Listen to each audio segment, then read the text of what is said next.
नमस्कार। प्रारंभ पर आप सभी का स्वागत है। मैं अवनीश। स्क्रीन के दूसरे हिस्से में आइए अपने आज के अतिथि का स्वागत कर लेते हैं, बाबा रामदास जी। बाबा जी, बहुत-बहुत स्वागत है आपका। नमस्कार। जय हो, जय श्री राम, जय जय श्री राम। जी। दर्शकों, उत्तर प्रदेश की आज हम एक बार फिर बात करेंगे। उत्तर प्रदेश में अगर दिखने को पार्टियां हैं, तो भारतीय जनता पार्टी के बाद अगर आप कह लीजिए तो समाजवादी पार्टी है, समाजवादी पार्टी के बाद बहुजन समाज पार्टी है और है आरएलडी यानी राष्ट्रीय लोकदल जयंत चौधरी की पार्टी। इसके अलावा कांग्रेस गिना सकते हैं, आप उसको गिन सकते हैं, उसमें कोई हर्ज नहीं है। यहाँ जयंत चौधरी आप सभी को अगर नहीं पता हो तो जान लीजिए, राज्यसभा के सदस्य हैं और सपा के कोटे से राज्यसभा के सदस्य बने थे। आज हम जब जयंत चौधरी पे बात कर रहे हैं, तो कुछ हुआ है। हुआ यूं है कि उनके प्रदेश अध्यक्ष यानी आरएलडी केवल उत्तर प्रदेश की पार्टी है, तो उनके जो कार्यकारी प्रदेश अध्यक्ष मंजीत सिंह और उसी के साथ-साथ उनके अल्पसंख्यक जो मोर्चा है, उनका जो विंग है, उसके अध्यक्ष आरिफ मसूद, इन दोनों ने पार्टी छोड़ दी है यानी आरएलडी से इस्तीफा दे दिया है। सिर्फ इन्होंने नहीं छोड़ा है बल्कि इनके साथ बहुत सारे और नेताओं ने छोड़ा है। पार्टी छोड़ दी वो बात ठीक है, अभी कोई पार्टी ज्वाइन नहीं किया है ये भी बात ठीक है। लेकिन जो इरादे उन्होंने जाहिर किए हैं, वो उनके भारतीय जनता पार्टी यानी बीजेपी की तरफ बढ़ते कदम है। ऐसे में उत्तर प्रदेश की सियासत और जयंत चौधरी की अपनी पार्टी उनका स्टैंड कहां जाएगा, जो पश्चिमी उत्तर प्रदेश के वोटों के लिहाज से बहुत महत्वपूर्ण है। आइए इसी विषय पर बात करते हैं बाबा रामदास जी से। बाबा जी, जयंत चौधरी साहब खुद अपनी पार्टी में बने हुए हैं, राज्यसभा के मेंबर सपा से हैं, सपा के सहयोग से, लेकिन अपने कार्यकारी प्रदेश अध्यक्ष और अपने अल्पसंख्यक मोर्चा के अध्यक्ष, इन दोनों को उन्होंने भाजपा की तरफ सरका दिया है।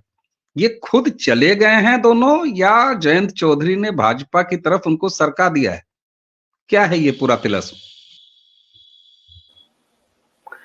देखिए, अब खुद गए हैं कि पार्टी हाईकमांड ने ही सरका दिया है, इस पे तो बहुत ज्यादा आप you can not be sure, ये तो अटकलें हैं, कयास हैं। पर एक बात तय है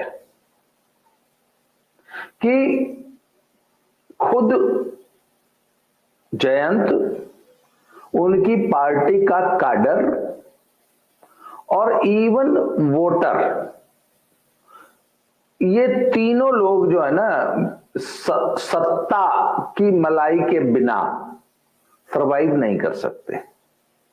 ये लंबे समय तक विपक्ष में या सत्ता का जो सुख होता है ना, उससे दूर नहीं रह सकते। और जयंत और इनके पिताजी दोनों का तो शायद सर्वाधिक पार्टी बदलने का रिकॉर्ड तो इन्हीं बाप बेटा का रहा है। इनके पिताजी तो इतने धुरंधर थे कि आज सुबह 6 बजे उठ के इनको कई बार तो खुद ही याद नहीं रहता होगा कि आज मैं किस पार्टी में हूं इस समय। मतलब रामविलास पासवान से भी ज्यादा लंबा अगर पार्टी बदलने का बड़ा रिकॉर्ड है तो वो चौधरी अजीत सिंह जी का रहा है। नेतागिरी सिमट के 2 या 3 लोकसभा सीटों तक आ गई है। उसमें भी जो वफादार वोटर है, जिसको हम बहन जी की भाषा में बंधुआ वोटर कहते हैं, वो भी मात्र 3 लोकसभा सीटों में जाट वोटर जो है, पश्चिमी उत्तर प्रदेश का जाट, वो काफी हद तक इनसे अब भी जुड़ा है। हालांकि बीजेपी ने उसमें बहुत बड़ी मेजर सेंध लगाई है, क्योंकि देखिए खुद बागपत और मुजफ्फरनगर जैसी सीटों पे इनको हरा लेना है, तो ये बिना जाट वोट के तो हो नहीं सकता। और इसका मतलब यह है कि जब खुद बाप बेटा सबको हराया, खुद चौधरी अजीत सिंह हारे, इसका मतलब जाट, पश्चिमी उत्तर प्रदेश के जाट ने भाजपा को वोट दिया है, इससे तो कोई इनकार कर नहीं सकता। अब सपा में इनको सीटें बेशक मिल जाती हैं लड़ने को, जीतते कितनी हैं और देखिए, जो पार्टी का अध्यक्ष होता है या पार्टी जिसको चलानी है या जिसकी पार्टी है, उसको एक बड़ी चिंता रहती है कि यार अगर ज्यादा सीटों पे चुनाव नहीं लड़ेंगे तो वहां का कैडर तो खत्म हो जाएगा। तो इसलिए ये ज्यादा से ज्यादा सीटें लेने को। और तो देखिए, पिछला जो 2022 का विधानसभा चुनाव था उसमें जयंत ने अखिलेश के साथ लड़के देख लिया, तो एक स्वाभाविक सी असर कि इनको सत्ता के साथ अगर रहना है और सत्ता सुख चाहिए, और काडर को चाहिए होता है ना सर, नेता से ज्यादा काडर को और काडर से ज्यादा वोटर को। तो इसलिए इनको भाजपा में आना है, खुद नेताजी को आना है, जयंत जी को आना है। वो तो सिर्फ सीटों का बार्गेन चल रहा है और अभी उपयुक्त समय नहीं है। आप 3 दिसंबर के बाद देखिएगा बहुत सी पार्टियों में भगदड़ मचेगी। सिर्फ 3 दिसंबर के इस जो चुनाव का इंतजार हो रहा है 5 राज्यों का, उसके बाद जैसे ही लोकसभा का चुनाव सामने आएगा आप देखिएगा कितनी पार्टियों में भगदड़ मचती है, सब लोग छोड़ के भाजपा के साथ आएंगे। तो ये उसी की एक कवायद है, इससे ज्यादा मैं इसको कोई महत्व नहीं देता। मैं ये तय है कि जयंत और उनके काडर और उनके पूरे वोटर को आज नहीं कल भाजपा में आना है और कोई ठौर ठिकाना ही नहीं है। ठीक बात, ये बात समझ में आती है। लेकिन आपने जो एक बात कही, और वो भी राजनीतिक हलकों में जो पार्टियां चुनाव लड़ती हैं, जो नेता राजनीति करते हैं, उनके लिए बेहद महत्वपूर्ण होती है कि ज्यादा से ज्यादा सीटों पर लड़ें। हारें जीतें वो अलग बात है, और इसकी वजह आपने बताया है कि उनका काडर जो है वो एडजस्ट होना, उसको टिकट मिले, उसका झंडा बैनर पोस्टर लगे, वो चुनाव लड़े, भूतपूर्व प्रत्याशी के रूप में जाना जाए। ये बात तो समझ में आती है। तो ये स्थिति सपा या कांग्रेस जैसी पार्टी के साथ तो जयंत चौधरी की ठीक बनती है, क्योंकि ज्यादा सीटें मिल जाएंगी। लेकिन भाजपा के साथ अगर आएंगे तो आपने कहा कि 2-3 सीटों का कुल मामला रह गया है चुनाव जयंत चौधरी जैसे लोगों के लिए। ऐसे में ये थियरी या ये फिलॉसफी कि ज्यादा सीटों पर चुनाव लड़ लिया जाए, ये तो जयंत चौधरी को भाजपा के साथ मिलने नहीं जा रहा है।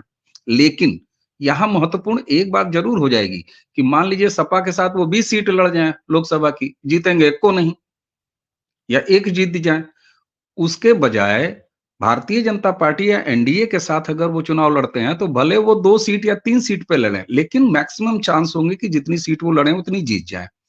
ऐसे में जयंत चौधरी अपने पिता की तरह अवसरवादी राजनीति तो कर रहे हैं, लेकिन क्या वो आपका जो फंडा है कि भाई ज्यादा सीटों पर लड़ेंगे या कम सीटों पर लड़के ज्यादा सीट निकालेंगे, कौन सा फार्मूला अपनाएंगे जयंत चौधरी? क्योंकि बीजेपी के साथ आएंगे, उनको 2 या 3 सीट से ज्यादा नहीं मिलनी।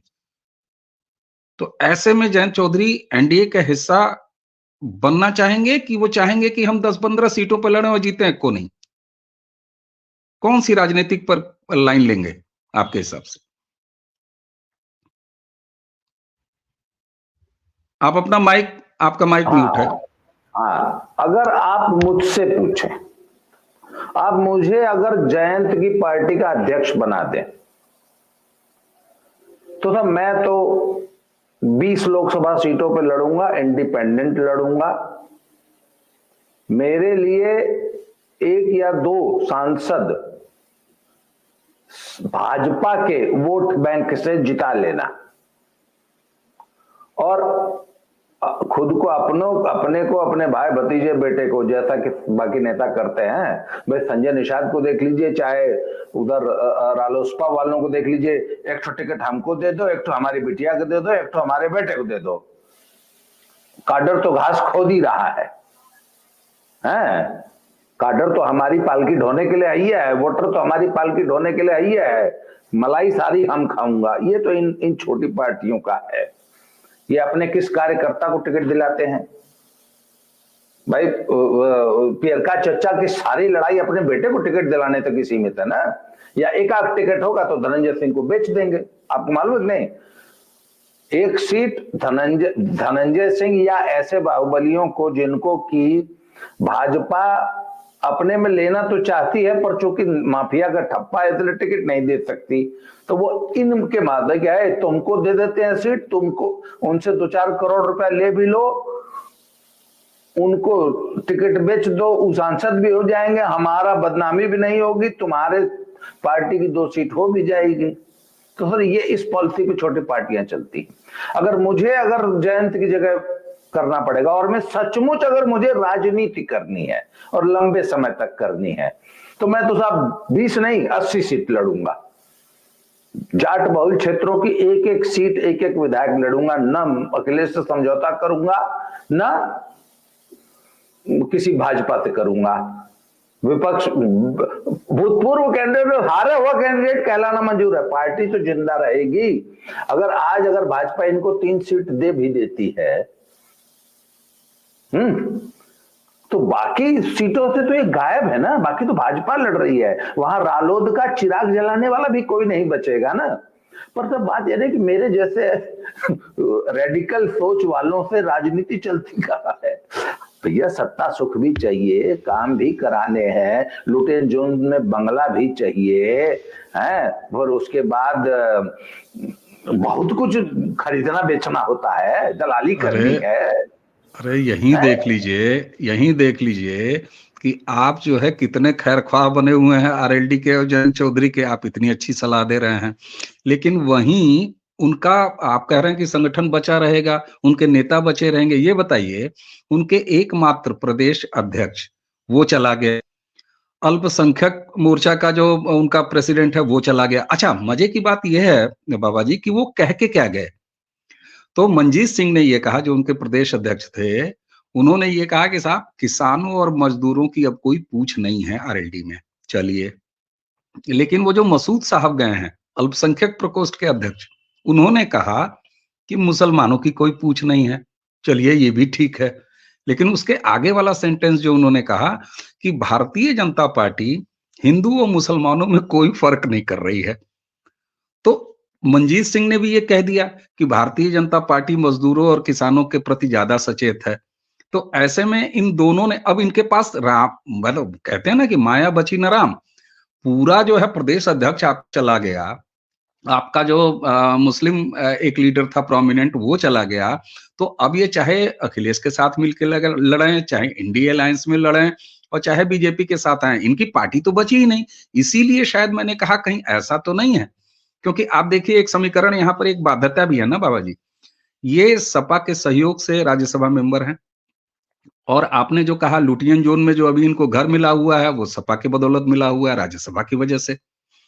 तो अपने तो रहे लुटियन जोन वाले बंगले में राज्यसभा में, क्योंकि उसकी मियाद अभी है 2024 में संभावना। इसलिए कहीं ऐसा तो नहीं है कि बेटे और बहू को जैसे आदमी भेज देता है और कहता है बच्चों तुम चलो हम शादी में बाद में आते हैं जिस दिन बारात आएगी। तो आखिर आप जो कह रहे हैं कि इनको सलाह दे रहे हैं कि इनके पास संगठन बचा रह जाएगा, तो भाई साहब संगठन बचा कहाँ रह गया है? इन्होंने तो अपना पूरा संगठन उठा के बेच दिया या संगठन चला गया। ऐसे में 1-2 सीट लेके एनडीए का हिस्सा बन जाना वो चतुराई है कि 20-25 आपकी तरह वही रेडिकल पॉलिटिक्स करना इनकी चतुराई रहेगी।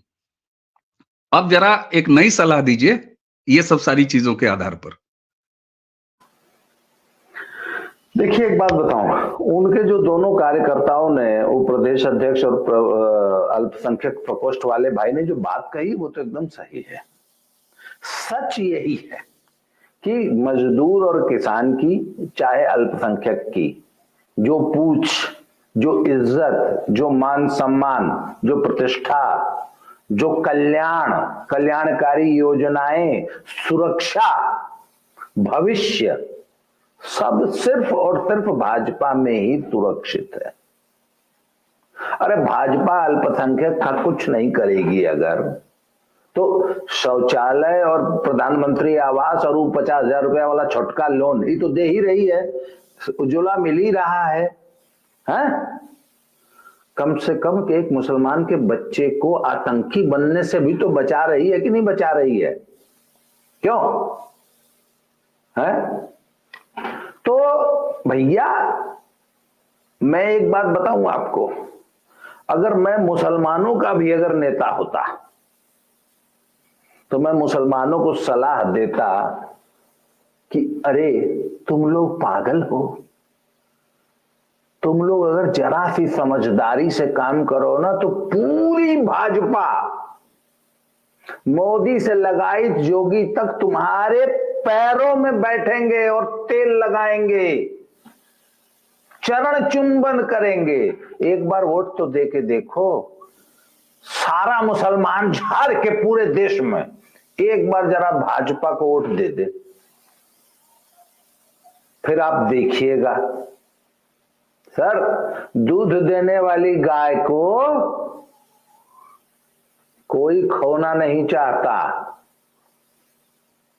जो मुसलमानों की जितनी शिकायत है कि भाजपा के राज्य में उनका दम घुटता है, उनको लगता है कि हमारा शासन नहीं है। अरे आपने कभी भाजपा को आजमाया कहां? आपने भाजपा को अपनाया कहां?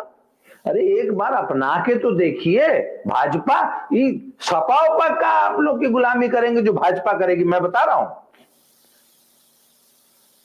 सपा को पीछे छोड़ देगी यही भाजपा। मुसलमान एक बार वोट तो दें। सब मुसलमानों ने तो खाम खा की अदावत पाल रखी है। और एक बात और बता दूं, एक बार इनके एक बहुत बड़े नेता ने एक बात कही थी, मुझे वो इंटरव्यू आज भी भूलता नहीं है। और देवबंद वाले ने, और जो छोटका मदनी है, वो देवबंद में दुफाड़ हो गया है ना, दो भाई थे, मदनी का हाई महमूद मदनी और हाई जो है कौन मदनी है, ये दोनों सगे भाई थे। तो जो छोटका मदनी है, क्या नाम उसका, महमूद मदनी या असद मदनी, ऐसे ही कुछ नाम है, दो नाम भी तो मिलते जुलते होते हैं। तो उसने कहा था कि हिंदू आज, सॉरी, मुसलमान आज जितना सुरक्षित भारत में है और जितना मुफीद भारत की भूमि में है, जो मुसलमान की का भविष्य अगर कहीं बचा है, कहीं मुसलमान एकदम इज्जत से, पूरे मान सम्मान के साथ, बराबर अपॉर्चुनिटीज के साथ पूरी दुनिया में अगर कहीं है और सुख चैन से रह रहा है, इज्जत की रोटी खा रहा है और सरकार से लेके और नीचे तक बराबर अपॉर्चुनिटीज एंजॉय कर रहा है, तो वो सिर्फ और सिर्फ भारत में है। पता नहीं मुसलमानों को ये बात समझ में क्यों नहीं आती। और जो वो हाउ जॉन रालोद वाला जो अल्पसंख्यक प्रकोष्ठ वाले नेताजी बोले हैं, एकदम परफेक्ट दिल की बात। देखिए, बंद घड़ी भी कभी एक 24 घंटे में 2 बार सही समय बताती है ना। बिल्कुल, तो सर, बिल्कुल। सच्चाई आप कब तक छुपाएंगे, वो मुंह से निकल जाती है। अरे आपने जो मदनी वाला बात कहा, छोटा मदनी बड़ा मदनी, तो उसमें से छोटे मदनी को अब लोग नाम बदल दिए हैं। यहाँ एक जुमला चलता है उत्तर प्रदेश में, कहते हैं वो तो मदन हो गया, मदनी रहा एक और दूसरका वाला जो है वो मदन हो गया। तो बहुत बढ़िया। हाँ, लेकिन एक चीज आप देखिए, आप टाल गए। आपने जो है भाजपा को सलाह दे दी, मुसलमानों को सलाह दे दी, लेकिन जो सवालवा हम पूछे थे आपसे कि महाराज ये बदली परिस्थितियों में जयंत का राज्यसभा में बने रहना, बंगला गाड़ी और वो सब बाकी चीजें एंजॉय करना, और अपने दो ठो मेन कारिंदों को, प्रदेश अध्यक्ष और अल्पसंख्यक वालों को भाजपा की तरफ सरका देना, तो इसमें अब नई स्थिति में आप जयंत को क्या सलाह देंगे? और एक चीज और, इंडी अलायंस वैसे ही यहाँ पर तार-तार हुआ पड़ा था। भाई बहन जी कह रही हैं हम हाथी लेके अलग जाएंगे, और बहन जी हाथी लेके अलग जाती ही हैं, उनकी चाल मस्त है और हाथी अपना धीमे-धीमे उनकी चलती रहती है। उनके पास कैंडिडेट की कमी नहीं होती, पैसा दे के उनका सिंबल लेते हैं लोग, क्योंकि बहुत सारे लोग ऐसे नेताजी होते हैं जो हारने के लिए चुनाव लड़ते हैं। वो अपने पैड छपवाते हैं, उस पर लिखते हैं भूतपूर्व लोकसभा प्रत्याशी, है ना? तो अखिलेश बाबू का जो है वो एहसान अभी माने हुए हैं जयंत। तो मुझे जो साफ-साफ दिखाई दे रहा है कि जयंत कह रहे हैं कि अच्छा ठीक है भैया, तुम्हारे समर्थन से हम आए हैं राज्यसभा, तो हम यहाँ रूटीन में अपना दिल्ली में बैठेंगे और अपना दुकानदौरी धीरे से हम बढ़ा देंगे उधर। तो अब हमको ये बताइए कि इंडी अलायंस का भविष्य उत्तर प्रदेश में एक तो पहले कुछ था नहीं, अब जो बचा-खुचा है, मान लीजिए ये 3 दिसंबर को पाँचों राज्य के चुनाव नतीजे आ जाएँ, सब कुछ हो जाए, उसके बाद एक चीज़ बताइए, क्या तीसरी बैठक के बाद चौथी, पाँचवीं, छठी बैठक कोई इंडी अलायंस की दिखेगी? और उत्तर प्रदेश में इंडी अलायंस अब कहीं बचा है? भई हमने बसपा तलाश लिया, हमने सपा तलाश लिया, आरएलडी की ये हालत है, कौन बचा इंडी अलायंस में? सर, सच्चाई यह है कि इंडी अलायंस पहले ही दिन से खत्म था। ये सिर्फ और सिर्फ कोई काम नहीं है, कुछ काम तो है नहीं, तो चलो घूम आते हैं वहां पे, फोटो बढ़िया बढ़िया खिंच जाएगा है। और चर्चा में सर देखिए, ये जो सेलिब्रिटीज होती हैं हॉलीवुड बॉलीवुड वाले सब, ये सब जानबूझ के अपने बारे में अफवाह उड़वाते हैं। फलानवा का रोमांस फलाने से हो गया, पॉजिटिव नेगेटिव खबरों में बने रहना बहुत इंपॉर्टेंट होता है। मतलब आपकी चर्चा समाज में होते रहे। अब लोकसभा जैसे मेजर चुनाव के रनअप में पता लगा विपक्ष की कोई चर्चा ही नहीं है। आप बताइए, आज की तारीख में अगर इंडिया अलायंस को आप भूल जाइए, तो अखिलेश यादव की कोई अगर अखबार, कोई मैगजीन, कोई चैनल अखिलेश यादव पे कोई स्टोरी करना चाहे तो क्या करेगा आप बताइए। या भारत छोड़ो यात्रा खत्म हो गई, भारत छोड़ो यात्रा नाम का एक शिगुफा निकाल दिया। जितने लोग भारत यात्रा में, भारत जोड़ो में शामिल थे, उससे ज्यादा जेसीबी। जी, अच्छा हुआ आपने सेल्फ करेक्शन कर लिया। आप भारत जोड़ो यात्रा को भारत छोड़ो यात्रा कह रहे थे, ये तो मतलब तो मैं अभी आपको टोकू तो तीसरी बार में आपने उसको भारत जोड़ो कह लिया। खैर, हाँ जी जी। तो वो भारत छोड़ो तो है, वो 3 तारीख को रिजल्ट आएगा, 4 को जा रहे हैं युवराज 3 देशों की यात्रा पे। वो भारत छोड़ो है। तो बात है ना कि जितने लोग भारत जोड़ो में जुड़े थे, उससे ज्यादा लोग जेसीबी की खुदाई देखने गांव में जुड़ जाते हैं। क्यों? बुलडोजर ना? हाँ, जेसीबी। तो भैया चर्चा में बने रहना है, तंदूर को गरम रखना मजबूरी होती है। जी, आप जानते हैं मैं मुख्यतः संस्कृति कर्मी हूँ, कला संस्कृति, तो सेलिब्रिटीज के आसपास मैं पाया जाता हूँ और बहुत सारे सेलिब्रिटीज के काम करने का तरीका देखा है। एक चीज बताएं, आपको दर्शकों को भी बड़ा मजेदार लगेगा। अगर किसी ठीक ठाक सेलिब्रिटी के साथ दिन भर में 4-6 लोग सेल्फी खिंचाने ना आए तो उसके पेट में दर्द हो जाता है। अगर किसी सेलिब्रिटी को दिन भर में कोई फोटो ना खिंचाए और वो घूमता रहे, मैं बताऊं आपको, शाम तक उसके पेट में, सर में और पूरे बदन में दर्द हो जाएगा। ये बिल्कुल एक क्रूर सत्य है। तो आपकी बात वहां समझ में आती है कि नेताजी लोग जो है वो इंडिया अलायंस में ठीक है भाई। अच्छा, जहां जहां सरकार है कांग्रेस की, वहीं वहीं हुआ भाई। नीतीश जी ने पहला करा दिया पटना में, दूसरा ये चले गए कर्नाटका, तीसरा चले गए मुंबई। तो अब जहां सरकार बची होगी तो हो सकता है इस तरह के पर्यटन के लिए जाएं। लेकिन जिस तरीके से उत्तर प्रदेश, चूंकि हम उत्तर प्रदेश की बात बाबा इसलिए करते हैं कि भाई 25 करोड़ आबादी वाला प्रदेश है, 80 लोकसभा सीटों वाला प्रदेश है। तो अगर कोई सैंपल साइज बढ़िया हो सकता है पैन इंडिया किसी बात को सोचने का, समझने का, तो उत्तर प्रदेश एक अकेला एग्जाम्पल है। तो यूपी में इंडिया अलायंस का इसीलिए मैंने गिनाया, बसपा अलग खड़ी है, सपा अलग खड़ी है, कांग्रेस अपनी जगह जहां है वहां पड़ी है, एक आरएलडी बची थी तो आरएलडी का ये नतीजा है। तो ऐसे में मुझे तो नहीं लगता कि इंडिया अलायंस का कोई भविष्य न तो उत्तर प्रदेश में है और न पूरे भारत में है। तो 2024 में आखिर मोदी के सामने फिर क्या रहेगा? फिर एकला चलो रे मोदी, मतलब अकेले ही चलते जाएंगे। देखिए, इस पे जो ये आपका सवाल है ना कि 2024 में इंडिया अलायंस का क्या होगा। इंडिया अलायंस तो सर मैं तो पहले दिन से कहता हूं कि पहले ही दिन कुछ नहीं था। मतलब वो हल्ला मचाया गया था कि बहू जो है वो उम्मीद से है, उम्मीद से है, उम्मीद से है, पर बहू की बच्चेदानी ही नहीं है। ये सब फालतू की बात है। देखिए, मैं इसलिए इंडिया अलायंस को मैं पहले दिन से मैंने कहा ये सिर्फ शगुफा है, चर्चा में बना रहेगा, सब कुछ चर्चा होती रहेगी, अंत में कुछ नहीं होना है। मैं उससे थोड़ा सा एक स्टेप आगे जाके बात करता हूं।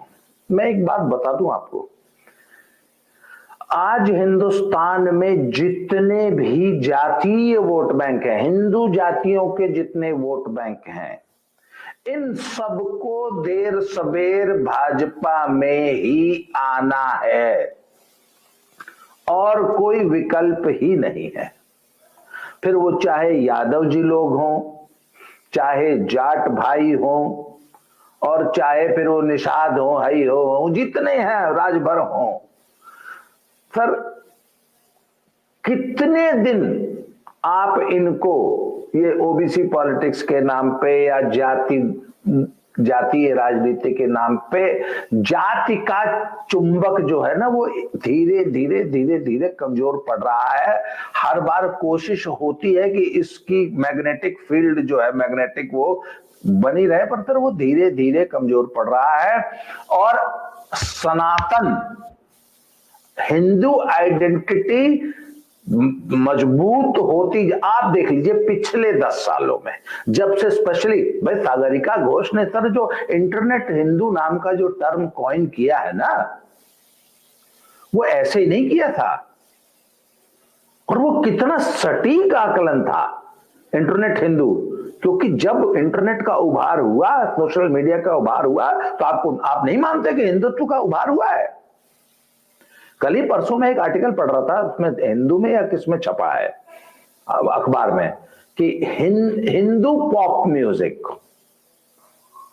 जो राम को लाए हैं हम उनको लाएंगे, यूपी में फिर से हम भगवा लहराएंगे, ये जो गाना बजता था ये मामूली बजा था। वर्ल्ड कप के मैच में जो है हिंदू पॉप बज रहा था जो। तो सर जी, आप मैचों की बात कर रहे हैं, आप एल्बम की बात कर रहे हैं।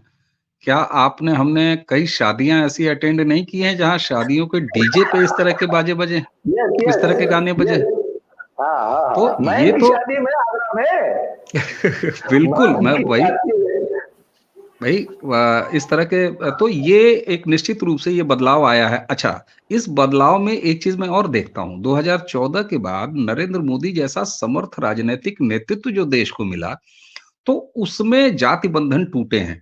क्योंकि देखिए, एनडीए को या भाजपा को इतना बड़ा बहुमत 2014 में मिलना, फिर 2019 में उससे बढ़ के मिलना, 2024 सामने दिखाई दे रहा है। तो ये बिना जातीय बंधन टूटे और हिंदू और सनातन एकीकरण के बिना संभव ही नहीं है, किसी लिहाज से संभव नहीं है। मतलब नंबर्स तो चाहिए ना आपको, वो नंबर्स कहाँ से आ रहे हैं? वो नंबर कहीं ऐसा तो है नहीं कि अमेरिकी वोटर और नेपाल और भूटान से आके लोग वोट डाल जा रहे हैं। निश्चित रूप से उन जातियों का एकीकरण हुआ है। यहीं पर जातीय राजनीति करने वाली ऐसी खानदानी दुकानें, चाहे सपा हो, चाहे बसपा हो, चाहे आरएलडी हो, चाहे उधर जेडीयू हो, आरजेडी हो, इनका उधर स्टालिन को आप देख लीजिए। तो जो भी जाति की पार्टी है उसका चिंतित होना निश्चित रूप से जायज है। और आपकी बात बिल्कुल समझ में आ रही है, क्योंकि हमारे सामने 2014 का एग्जाम्पल है, हमारे सामने 2019 का एग्जाम्पल है, जब जाति बंधन टूटे हैं और धीरे धीरे टूटे ही नहीं है, बल्कि और शनय शनय ये मजबूत होता हुआ दिखाई दे रहा है। और 2024 में भी वो फीलिंग है। और एक बड़ी बात बाबा जी, अगर आप उसको सत्यापित करें चलते चलते, मैं एक बात जो बार बार कहता हूं आपसी बातचीत में, कि इन 8, 9, 10 सालों में या 2 चुनावों में लोकसभा के, एक बड़ा जन जागरण वोटर के स्तर पर ये हुआ है कि वोटर को ये समझ में आ गया है कि कैसे विधानसभा में उसको वोट करना है और कैसे उसको लोकसभा में वोट करना है। इसी वजह से शायद ये पॉलिटिकल पंडितों के ये तमाम आकलन फेल होते हैं। आप देखिए ना, 2014 के बाद कोई विधानसभा का चुनाव हो, लोकसभा का टेस्ट होगा, लोकसभा का टेस्ट होगा। लेकिन लोकसभा का जब नतीजा आता है तो बिल्कुल उल्टा होता है। तो शायद ये वजह, इसको सत्यापित करेंगे क्या आप, कि जो मैं कहता हूं कि वोटर काफी सीख गया है कि उसको विधानसभा में कैसे वोट करना है, उसको लोकसभा में कैसे वोट करना है। जी, अंतिम टेक दें तो फिर चर्चा समाप्त कीजिए। सर आप विधानसभाओं के वोटिंग का अगर पैटर्न पिछले 10 सालों का फॉलो करें, तो जैसे कुछ राज्यों में है हर 5 साल में सरकार बदलने का ट्रेंड है, तो ऐसे सभी राज्यों में जब भाजपा सत्ता में आई है तो बम्पर वोट और बम्पर सीट के साथ आई है। पर इन राज्यों में जब 5 साल बाद भाजपा सत्ता से बाहर हुई है, तो उसने अपना वोट बैंक मेंटेन किया है, कुछ केसेस में वोट बैंक बल्कि बढ़ाया है। वोट भी ज्यादा, वोट परसेंटेज भी ज्यादा। मध्य प्रदेश का पिछला चुनाव, कर्नाटक देख लीजिए, अभी सबसे ताजा कर्नाटक देख लीजिए, बीजेपी का, एनडीए का वोट परसेंटेज इंटैक्ट रहा। बिल्कुल। पिछला राजस्थान देख लीजिए, तो वोट बैंक मेंटेन करती है और बहुत क्लोज फाइट में हारती है। मतलब पता लगा कि 30 सीट ऐसी हार गई जो 1000, 2000, 3000, 5000 वोटों से हारी है। परंतु जब जीतती है तो सुनामी होती है, लहर होती है, बम्पर वोट, बम्पर सीट। अभी आप राजस्थान का आएगा ना 3 तारीख को रिजल्ट, देख लीजिएगा। पिछला चुनाव जब हारी थी तो एकदम नेक टू नेक फाइट में हारी थी, जबकि एंटी इनकम्बेंसी की वजह से हारी थी। पर इस बार जब जीतेगी तो 140 सीट से ऊपर लेके आएगी। और जब पिछला चुनाव राजस्थान का जीती थी तो कांग्रेस का नाम लेवा नहीं बचा था राजस्थान में। तो सर देखिए, विधानसभा में वोट कैसे करना है और लोकसभा में वोट कैसे करना है, आज का वोटर इतना परिपक्व हो चुका है कि वो जानता है कि देश के लिए, केंद्रीय सत्ता के लिए, आंतरिक सुरक्षा, बाह्य सुरक्षा, जियोपॉलिटिक्स इत्यादि के लिए मोदी इज द बेस्ट। राज्य में बदलती रहती है सत्ता, बदलनी चाहिए। बिल्कुल ठीक बात है। लोकतंत्र के लिए जो लोकतंत्र का मॉडल हमने अपनाया है उसमें अगर सरकारें बदलती रहें तो उसमें कोई हर्ज नहीं है, बल्कि एक स्वस्थ परंपरा है। और बाबा जी, इसी के साथ जो ये बात हम लोगों ने दर्शकों के सामने रखी, उत्तर प्रदेश, मैं इसीलिए कहता हूँ उत्तर प्रदेश का एग्जाम्पल मैं इसलिए लेके चलता हूँ कि इस बहाने जो है एक बड़ा अच्छा सैंपल साइज मिल जाता है, पूरे प्रदेश की राजनीति पर बात हो जाती है, राजनीति हालात समझ लिए जाते हैं। तो अब ये साफ दिखाई दे रहा है कि इंडिया अलायंस कम से कम यूपी में कहीं नहीं है और दिल्ली का रास्ता यूपी से होके जाता है। तो क्या भविष्य है 2024 का, वो साफ देखा जा सकता है। बहरहाल अब ये देखना पड़ेगा कि जयंत चौधरी ने खुद भेजा है अपने नेताओं को या वो खुद सरक लिए हैं। वो कब तक दिल्ली लुटियन जोन में बने रहेंगे, अपने राज्यसभा में बने रहेंगे, क्योंकि राज्यसभा छोड़ी नहीं जा सकती ना भाई, मुख्यमंत्री तो बनने जा नहीं रहे जयंत चौधरी, तो इसलिए कम से कम राज्यसभा के सांसद तो हैं। तो ऐसे में उत्तर प्रदेश में जो कुछ सुगबुगाहट था भी, तो धीरे-धीरे विपक्ष के एक-एक विकेट उड़ते चले जा रहे हैं। और ये चर्चा हम लोगों ने की जिसमें विस्तार से दर्शकों आपको पता लगा कि जयंत चौधरी और उनकी पार्टी जो हैंड पंप है आरएलडी, वो भी निश्चित रूप से अब मैदान में कहीं दिखाई नहीं दे रही है। और रही बात 2014 में देख लीजिए, चाहे 2019 में देख लीजिए, जाट बेल्ट से भरपूर vote Bharatiya Janata party NDA को मिले हैं, इसमें कोई शक नहीं है। तो मुझे लगता है वही परंपरा एक बार फिर 2024 में कायम होती हुई दिखाई दे रही है। बाबा जी, आपने हमें समय दिया, अच्छी चर्चा हुई, दर्शकों को मुझे लग रहा है कि काफी कुछ आइडिया हुआ होगा। तो दर्शकों, इस साथ आइए बाबा रामदास जी को देते हैं धन्यवाद और आप सभी से लेते हैं विदा। बाबा जी, बहुत बहुत धन्यवाद आपका। और दर्शकों, आप सभी को नमस्कार, प्रणाम। बहुत बहुत धन्यवाद अवनीश भाई, थैंक यू।